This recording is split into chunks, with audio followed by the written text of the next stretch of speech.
আমাদের জনগণ জানে নামাজ ফরজ, কিন্তু জনগণ জানে না জিহাদ ফরজ। জনগণ জানে রোজা ফরজ, কিন্তু জনগণ জানে না দিন প্রতিষ্ঠা করা ফরজ। জনগণ জানে পরপর 3 জুমা না করলে বউ তালাক হয়ে যাবে, কিন্তু জনগণ জানে না ইসলামী রাষ্ট্র ছাড়া জুমার নামাজই হয় না। জনগণ জানে কোরআন তেলাওয়াত কইরা প্রতি হরফে 10 নেকি কামাইতে হবে, কিন্তু জনগণ জানে না কোরআন দিয়ে রাষ্ট্র চালাইতে হবে, কোরআন দিয়ে বিচার ব্যবস্থা চালাইতে হবে, কোরআন দিয়ে অর্থনীতি চালাইতে হবে।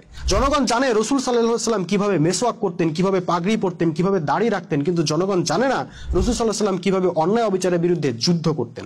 জনগণ জানে রাসূল সাল্লাল্লাহু আলাইহি ওয়াসাল্লামের পকেটে সবসময় মেসওয়াক থাকতো, চিরুনি থাকতো, কিন্তু জনগণ জানে না রাসূল সাল্লাল্লাহু আলাইহি ওয়াসাল্লামের কোমরে সবসময় তলোয়ার থাকতো। জনগণ জানে রাবিয়া বসরির জীবনী, মনসুর হাল্লাজের জীবনী, কিন্তু জনগণ জানে না উম্মতে মুহাম্মদীর দুর্ধর্ষ বীর, যিনি একাই রোমান পারস্য সাম্রাজ্যকে গুড়াইয়ে দিয়ে ইসলামের পতাকা উড়াইছিলেন, সেই খালিদ বিন ওয়ালিদ রাদিয়াল্লাহু আনহু এর জীবনী। প্রশ্ন হলো জনগণ কেন জানে না? বাংলাদেশের আলেমদেরকে আজ হোক আর কাল হোক এই প্রশ্নের জবাব দিতে হবে।